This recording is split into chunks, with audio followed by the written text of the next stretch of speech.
Man, Sam Lake wrote all these lyrics too? He's crazy. Sam Lake is legitimately crazy. He's a madman, dude.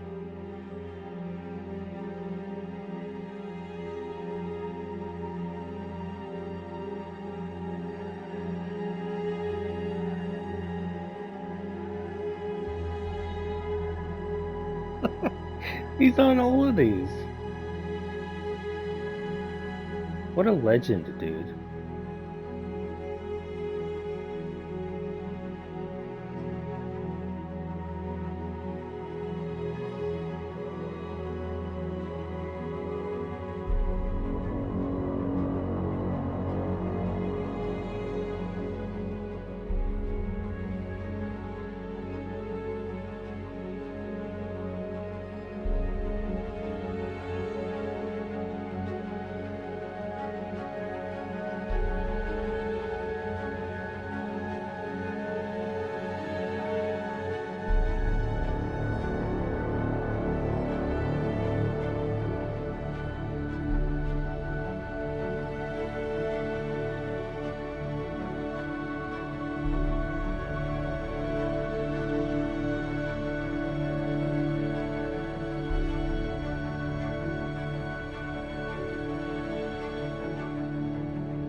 So that's it.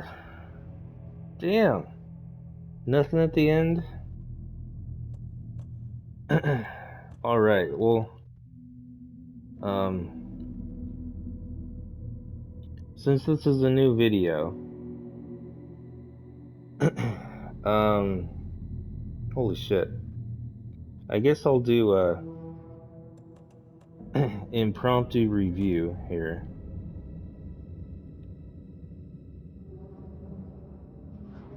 Check out the cosmetics we have here. Oh, Deer Diner sweater.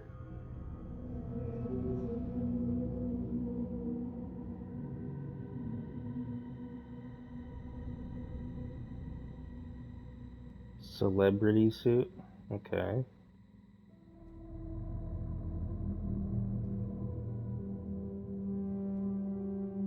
I've never been one on like weapon skins. It's not like you're ever gonna see that closely. All right.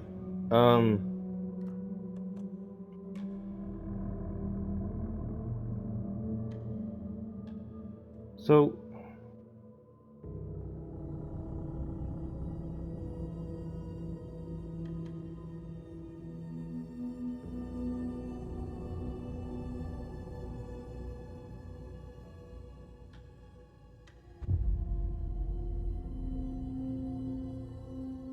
I guess once you decide to start your plan, it's like the point of no return. Like you get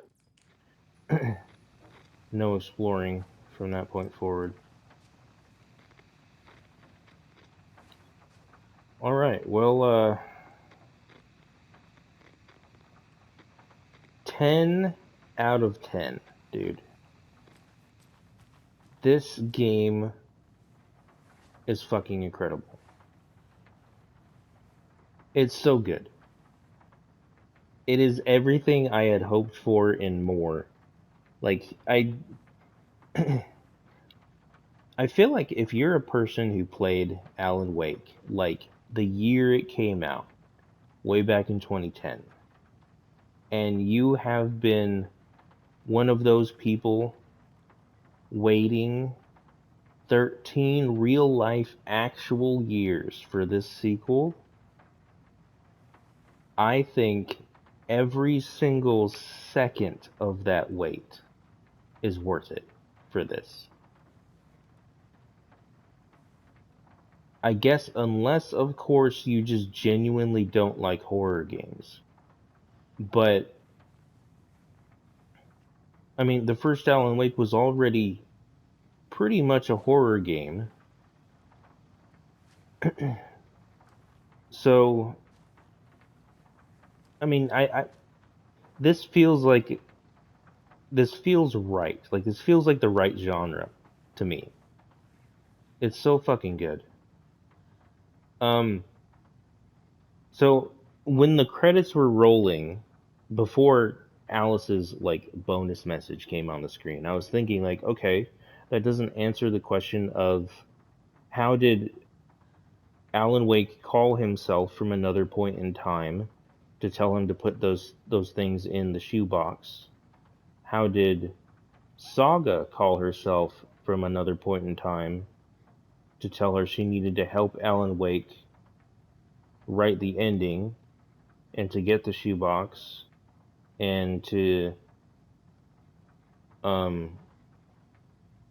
like it was kind of confusing, but then Alice kind of opened the floodgates again, I guess, because that's not the end. Like, I don't think Alan Wake is dead.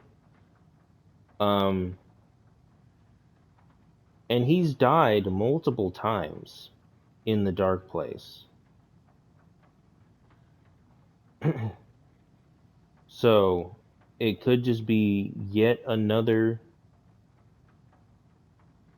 reset of the loop, which isn't actually a loop. It's just, I mean, they say it's a spiral, so I guess they keep going through what looks to be loops, but it's all progressing towards something at the center, I guess, is how you're supposed to interpret that.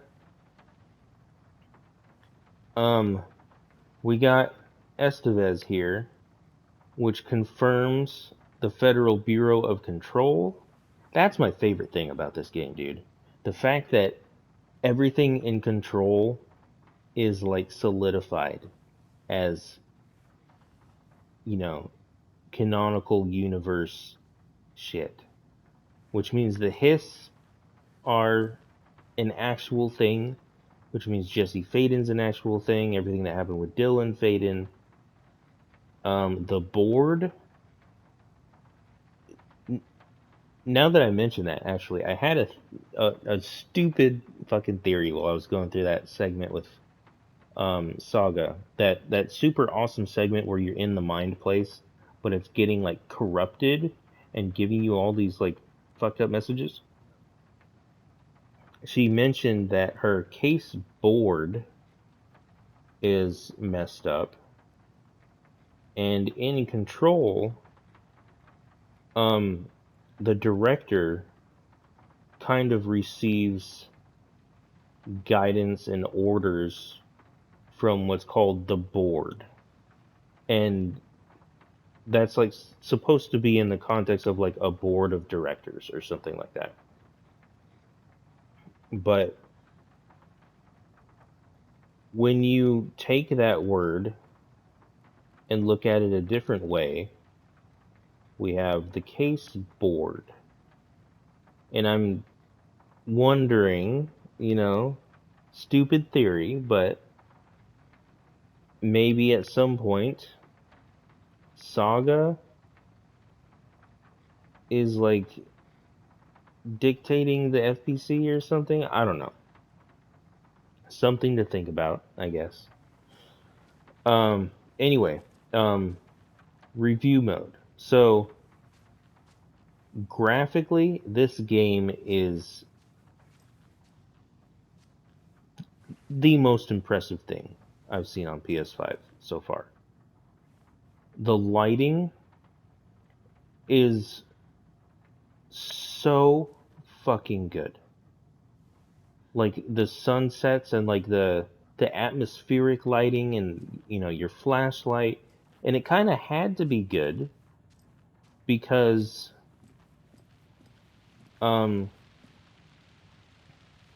that's the whole point. Like you fight the shadow with light. And I've played a number of good-looking PS5 games since the console has been out. And I know this isn't just on PS5, but it's what I'm playing it on, so I just have to compare. This is genuinely the most impressive use of lighting and, graphics. Like, I don't usually nerd out about graphics, but there were so many times in this game where I had to just stop and take in the sights, dude. It was so good. 10 out of 10. 20 out of 10. However you want to rate this shit. I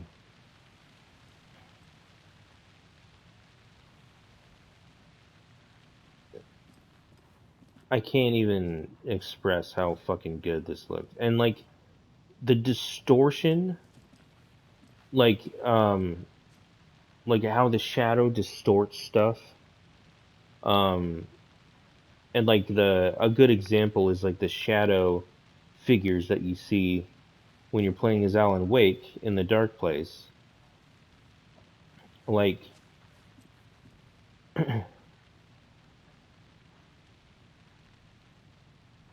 it's so, I can't even think of how they accomplished that. And speaking of accomplishments, dude, these transitions.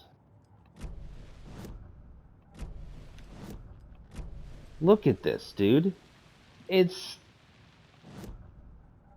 I mean, I nerded out about this before, but this is genuinely the most impressive thing I have ever seen. Like, technology-wise in a video game. The fact that, especially when you're playing as Alan, because when you change the light, like you pull in the light into your lamp, or you release it and you change the environment, that happens instantly. When you change a scene with your plot board, it happens instantly, dude. It's so fucking incredible how they pulled this off. And speaking of lighting, like, look at that transition, dude. Like oh, it's so good. It's so good. And speaking of this rain falling around us, audio direction is also amazing in this game. And I don't know if it was like coming through very well in these recorded videos, but just the ambient sounds, just the random, like, Anybody seen what All Our Commotion was about? Who knows? If it's not one thing, it's the other. I think they've got the Cosgrove brothers locked up in it. So they'll go in. like all these simple little sounds that just unsettle you, dude. Like when you're in the Valhalla nursing home, you can just hear the clock hands just ticking. And it's like weirdly loud, and it's just unsettling, dude, because the way they drove home the atmosphere in this game, like, this game genuinely feels like a horror masterpiece to me. And I mean, I'm a huge fan of like Silent Hill, and like they nailed that. The monster designs, oh my god, the monster designs are so good. The demonic voices the Taken have, especially Nightingale's voice in the beginning, that was so perfect to set things up. And the fact that the phrases they speak all came from Alan Wake's writing, like all these little touches are just so fucking good, dude.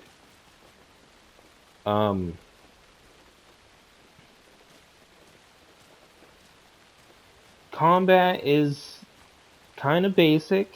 I've had some frustrations with the combat, I'll admit that. It's very satisfying to use your weapons in this game. But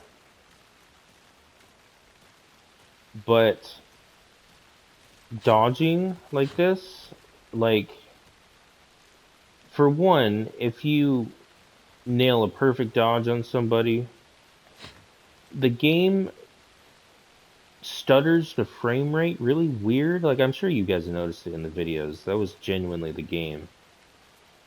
That's kind of annoying. Also, it seems like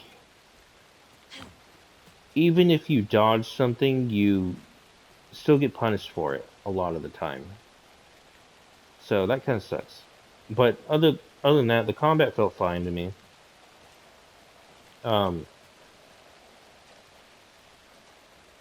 And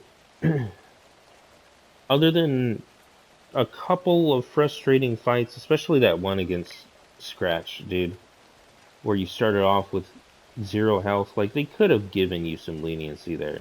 That was, like, unfairly frustrating for me, in my opinion.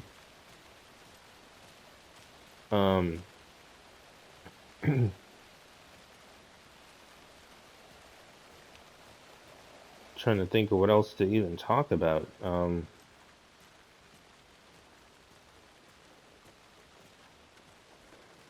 So I didn't find all of the collectibles, but I did find enough of them. I think I'm satisfied with what I did find. But if there's some kind of big secret, like I was chasing, hidden in these songs, actually, I wonder. Damn it! I don't want to look at the mayor poster. Okay. I don't know if you're able to go back and listen to what's it called? Um, Dark Ocean Summoning. Because maybe that has a hidden thing in it too. It didn't seem like it did in like the end of part segment. But let me actually go to the mind room because it's quieter.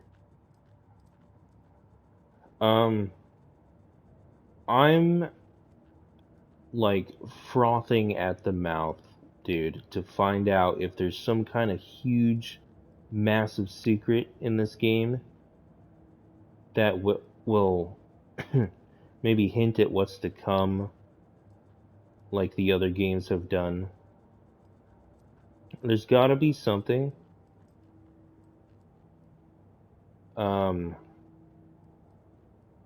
but I feel like I have exhausted my efforts on that front. Um, and the best thing about all of this is we have finally like officially established like the Remedy universe here. We have Control, and we have Alan Wake, and I really do think that all the paranatural stuff in Control is like would have been a thing with or without Alan Wake's writing coming to life. Um, it's just that the Dark Place and Cauldron Lake and everything is just happens to be the most powerful like AWE paranatural thing that the FBC has encountered. Well, maybe second most powerful to like the Hiss. um, but there's more to come. According to Alice's final message there, I guess. So we don't know what happened to Warland Door. Maybe DLC will answer that. I will say something about DLC. While I was up, like every time I upload my videos to YouTube for this shit, I have to tag what game it's for in like the gaming label section. And when you type in Alan Wake 2, it also gives you a choice of Alan Wake 2 Night Springs and Alan Wake 2 The Lake House. I think those two are upcoming DLCs for this game. And I don't know if they've been officially announced or anything, but I'm guessing that's what we're gonna get. It'll be Night Springs and the Lake House, and I'm guessing Night Springs might deal with Warland Door some more or something like that. Who knows who that guy is? He's a very interesting character, and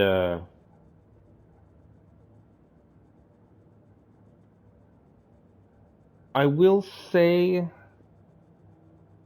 I mean, as good as this game is an absolute 10 out of 10 for me. But, I do think the ending felt a little rushed. The whole thing where it's like Saga and Alan Wake swap places, that was so exciting for me. And I had hoped that both of them would retrace each other's steps. Like, as you're playing as Alan, you have to go through Cauldron Lake, and then you have to go through Watery, and then you have to go through um what's it called, the nursing home and shit. But like in a different context, you know? Like the area would look different, and you'd be there for different reasons. Um it that would be very cool to me. And then conversely, Saga would have to go to the Ocean View Hotel, or fully explore the subway, or the Poets Theater, and then the talk show studio also. Um,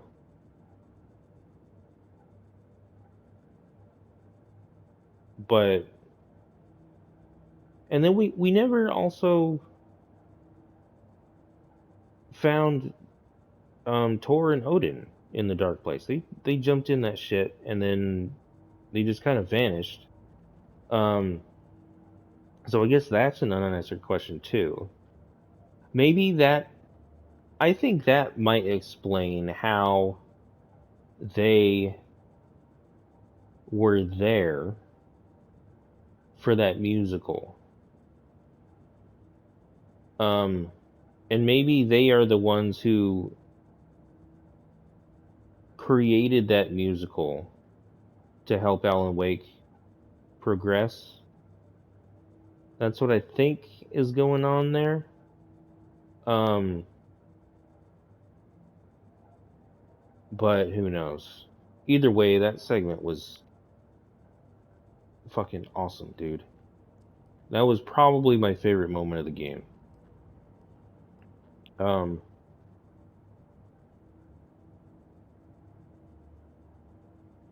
I guess that's it. I can't think of anything else to say about this game. I fucking love this game. This is game of the year for me. I'm gonna say it right now. Um,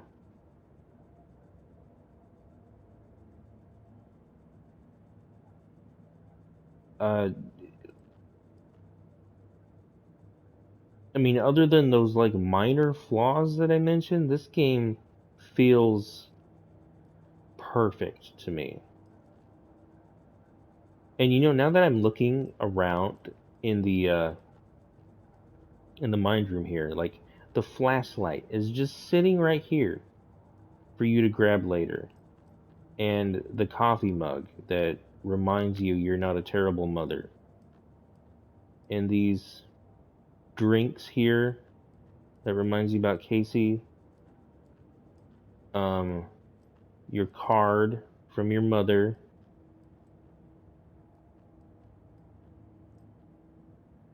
The way this was set up and like foreshadowed is so fucking good, dude.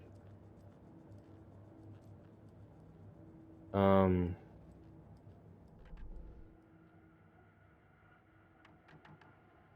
and that last Koskela ad, dude, was so sad.